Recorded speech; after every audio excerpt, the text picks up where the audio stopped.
Hi everyone, this is the first game of our Chess Goals game analysis series where users can submit their games for analysis on YouTube. We will put a link in the description below on how you can submit your own games to be analyzed. This first game that we're looking at is from a user named PrestaJay. PrestaJay is part of the Intermediate Adult Learner plan, and he just started this plan about a week ago. And one thing that he's really focusing on doing is playing some slower games. So what I'm going to do with this game is first I'll run through the game, no engine, give some thoughts based on just intuition, my own calculation, and then we'll go back with Stockfish and recheck the lines and make sure everything checks out. And I have my sidekick here today, Memphis, who's in the background. He'll be checking the analysis with me. Alright, so let's begin. We have a Sicilian Defense, and on move 2 we see knight c3. This is called the closed Sicilian. It's not as common as playing knight to f3 followed by d4.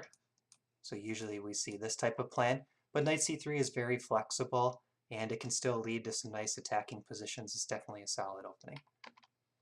Knight c6, bishop b5. This is a little bit like a Rossolimo.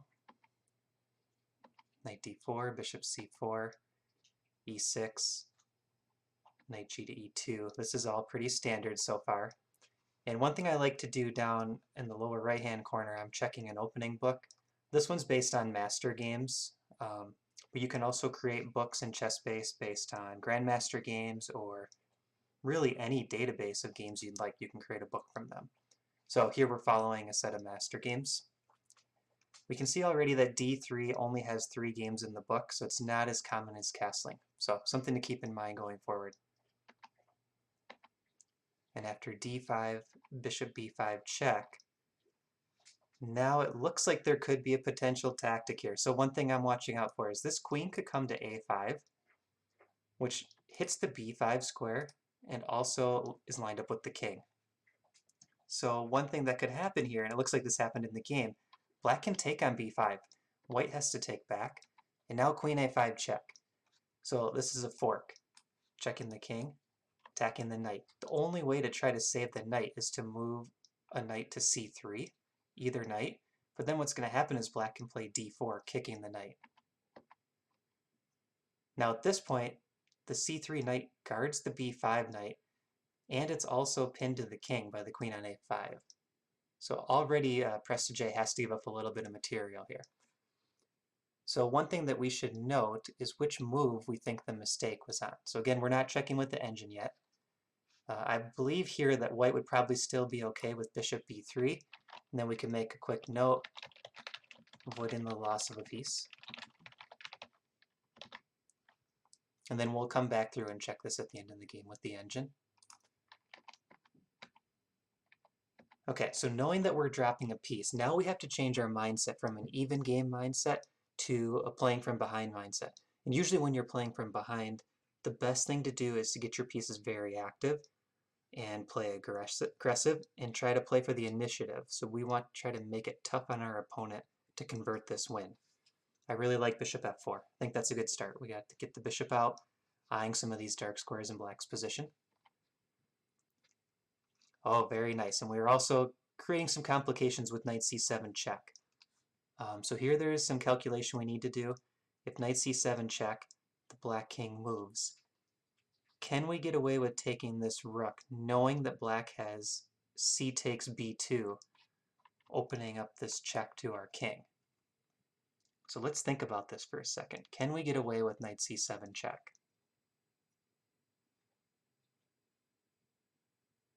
It looks like after knight c7 check, we won't be able to get away with taking the rook, because c takes b2 is checking us, winning a rook back, and also creating a queen. Okay, so PrestaJay goes for the check. I think that's a good decision. We make the king move first. Now we need to do something about this queen on a5 and the c takes b2 check line. So PrestaJay played b3. I'm okay with b3, but I'm also wondering if maybe we should consider just castling right here. So let's put this in as an alternate line. Castling, and the reason for this is developing the king side, and preparing to attack black's king.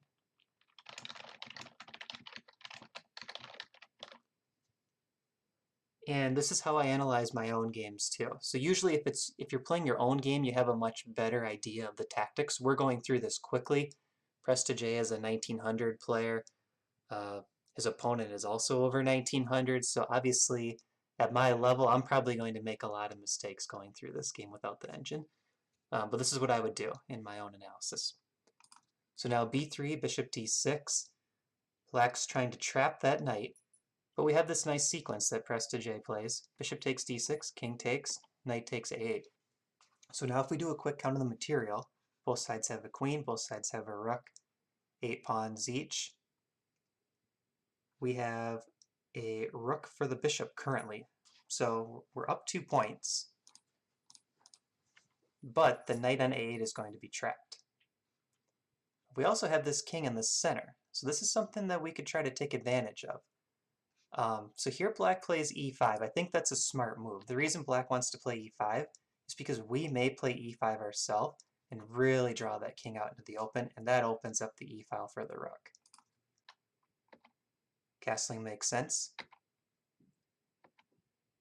And f3 looks okay as well. Queen e1, rook takes a8. Okay, now this is a critical point. What we really want to do here is open up the black king. So right now we have an extra rook, and black has an extra bishop and a knight. So in terms of imbalances, we need to open up the rooks. The way the rooks get into the game is by trading off pawns. So we need to look for pawn breaks here. d4 is shut down by both of black's pawns, e5 and c5. f4 though looks like a very nice pawn break, trying to trade off for the e5 pawn, open up this diagonal. Maybe we can get the rooks in on the f and e files. And potentially a3 followed by b4 could be another way to open up the position. What I don't like about b4 is after b4, if this c-pawn takes, it actually opens up this diagonal towards our king, so it could give black a bit of extra counterplay as well. So here PrestaJay played queen g3. This might be a critical moment to just strike with f4. So I'm going to put in the notes. Striking more quickly against the vulnerable black king.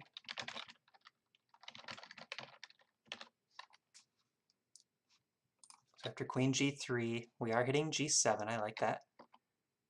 f4, rook e8. Okay, now we have a big decision. Do we play f5, kicking the bishop, or do we take on e5?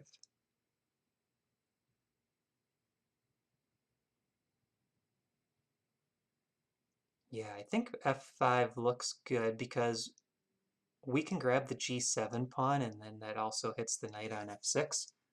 So that's what PrestaJay played. Now we see black retreating. Okay, so this is another critical point, I think. How do we create the most problems for the black king? This might be the time to play for b4 pawn break now that the black queen is retreating. Possibly a3 and b4. Black is going to go for a bit of counterplay with rook g8 soon, so we have to keep that in mind. Queen h6, rook g8. Okay, good. It looks like PrestaJay is going for b4. But one thing we need to be aware of now, as soon as black plays king e7, this queen could come to d4 check. So I don't think we can get away with playing the immediate b4. I see PrestaJay played it in the game. So possibly here we should start with king h1,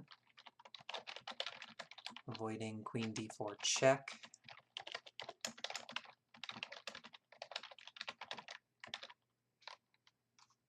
And then our plan next would be to play either b4, a3, b4, just like in the game.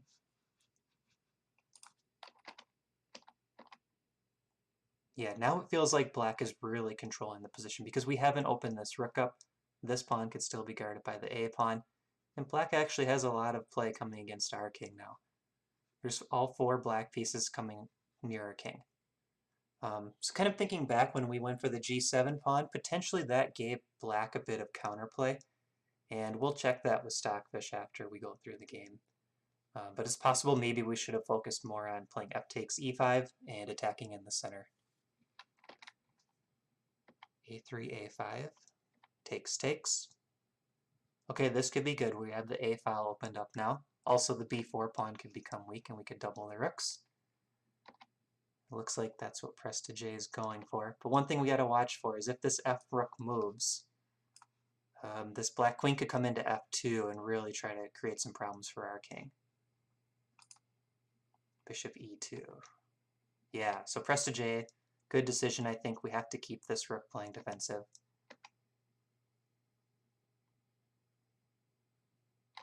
And black is threatening knight f2 check, but fortunately this move, queen h4 check, saves us because we're checking the black king, and then we'll get a free move to avoid the knight f2 check.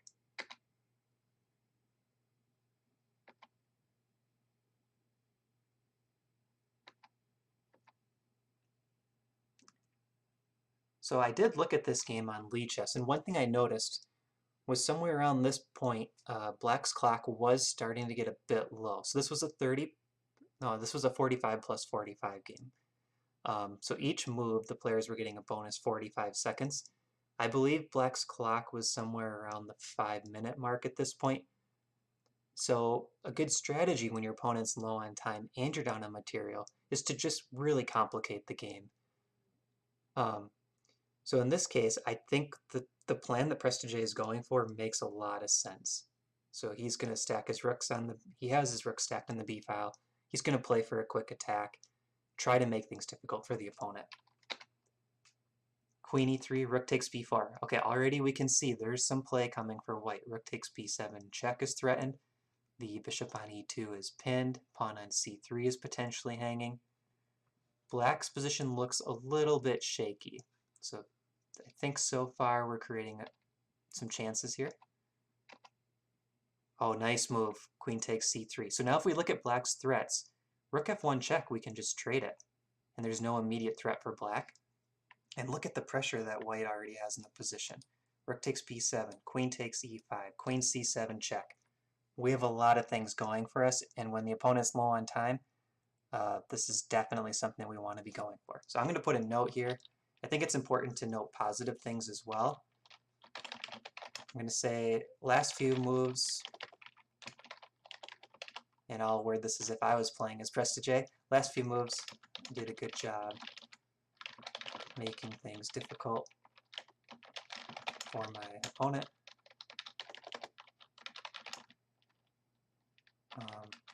When they were low on time.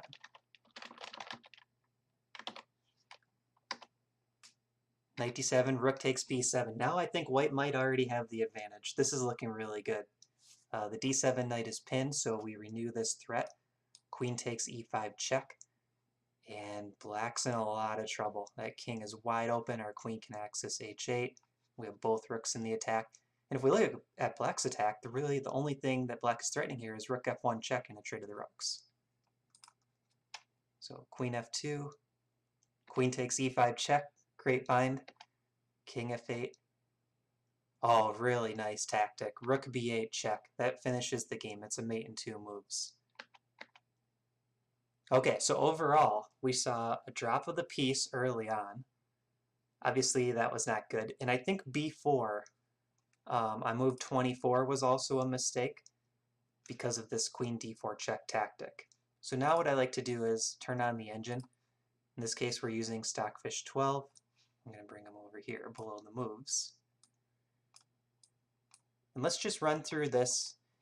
And one thing that ChessBase will do, this green dot will change colors whenever there's a mistake. So we can play through this fairly quickly until we see that change colors. And that'll cue us into a critical moment. See right there, it turned red. So red signifies a pretty large mistake. I believe yellow is sort of an in-between mistake. Marginal mistake, you could say. So here we're at a 2-pawn disadvantage already. And it looks like bishop b3 was still a good move. And I think even going back here, though, I would put a note that castling should probably be the repertoire move. So one thing that I recommend for players at the advanced level and higher is to create their own repertoire of openings, moves that you consistently play time after time. And you can create chess-based files or files on chess.com or other places where you store all of your opening moves. You could even write them in a notebook. But this is something that at 1900, I think, PrestaJay you should be aware of, and maybe improve your opening repertoire by castling here. Or, if you have an opening book that you use as a resource, just double check that and check your lines in this whole variation in general. See how things look. Okay, so here we're down the piece. Knight e to c3 was the best move. So that was a nice job of calculating by PrestaJay. Bringing the other knight back to c3 gave black a larger advantage. Bishop f4 was also the top move. Very good. Knight c7 check, top move. Here it looks like castling and b3 are both near the top. I don't think there's any issues going b3. I still prefer castling slightly. One thing I learned in my own games, and this is something that you guys can do if you really want to take your game analysis to the next level, write a couple sentences in a spreadsheet for each game with your takeaways, and then over time tally up how often you see those same notes. One thing that I saw in my own games, even my slower games, is I don't develop quickly enough. You think it's something that maybe you just teach beginners, develop your pieces quickly, but I found I was getting too fancy, moving pieces too many times. And that's the reason that now I look at this position and say castling. I really just like the idea of getting the king to safety, gets our rook on f1 developed quicker, and then we can play in the center. But Stockfish does not have any problems with playing b3. So this is actually a mistake by black. e5, and the reason it's a mistake is there's a very quick f4. Wow, and the only move for black is to take, to keep an advantage. If rook e8, we can play f takes, rook takes, castle, and we have this diagonal open to the king, and the position's actually equal.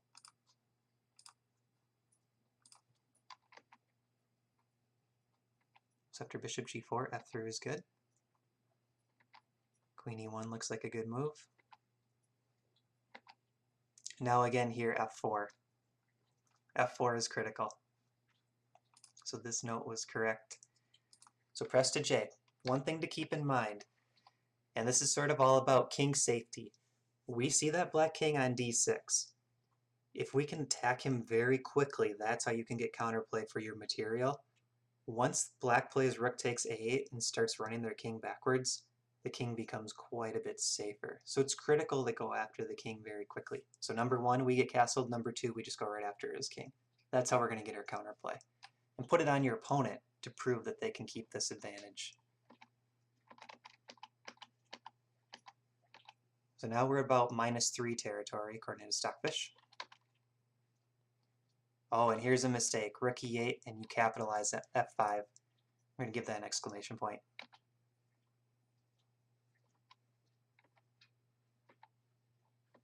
This is all looking good. Rook b1 the computer did not like due to bishop e2 or king e7. Okay, so the top moves here are h3, king h1, and rook a to e1. So I think with h3 the idea might be g4. Let's check that. So in ChessBase you can hit the X key, which is shows threats. Oh, there is no immediate threat after h3. It just says equal. Okay, so I don't really understand this at first glance, and I don't want to go too deep into it. It's only about a 1-pawn difference. But that's something that you could do if you have time. King e7. So at this point, rook b to e1 is the top move, followed by g3 as well. So I'm hitting the X key here. Black's threat is a combination of bishop e2 and queen d4. So yeah, that's kind of like what happened in the game. Black is coming very quickly. So let's say we go rook b to e1, queen d4 check, king h1. The difference is there's no bishop e2. So I did not appreciate that threat in the game. But if you get this position, material-wise, it's still pretty close. And you're neutralizing black's attack pretty effectively, it looks like. I mean, obviously I have the engine here saying 0.00. But that would be something good to appreciate your opponent's threat of bishop e2. So let's see what happens in the game. Queen d4 check, king h1. Yeah, so here black has a pretty large advantage. But this is where PrestaJay kicks it into gear and really gets the counterplay going. I'm not too worried about mistakes here from white's side because the position's already lost, but what we need to do is find the best practical chances, and I really think that white did a good job of that here. It looks like h3 might have been an option, but it's still -3, so let's go with the game line.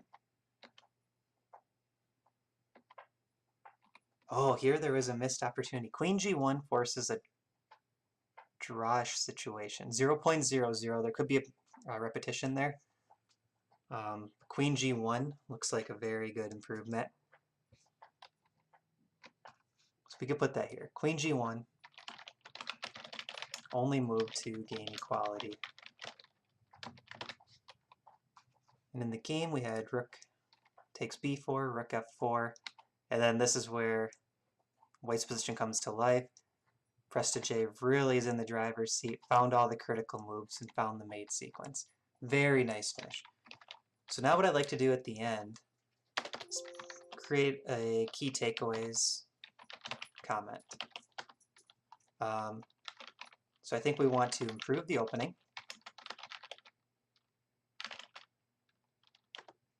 And that would either be on move 6 or 7 to avoid the piece drop. And also, on tactics, keep an eye on tactics involving king safety. And I wouldn't say just work on tactics as a general thing because you want to be more specific. So in this game, it's tactics involving king safety for both sides, both attacking the black king and defending our own king. And then for positive takeaways, I would say number 1, great job creating chances on the king side in the middle game. And strong finish with difficult decisions for the opponent in the endgame. So excellent job coming back from behind. Obviously you were behind early, and even at the point towards the middle game where you won the pawn on g7 and it was close to equal, I think the game was still on black's hands there unless you go for f4. So key takeaways: improve the opening, update your repertoire if needed. Watch for the tactics involving the king safety, so get your king safe quicker and then attack the opponent king more quickly. But a really nice job coming from behind. That's not easy to do. There's a skill to it, and I think you did a good job. So if you like this video, please click the like button and the subscribe button below, and go to our Caro-Kann page, which will be in the description, and you can submit your game for analysis. Thanks for watching.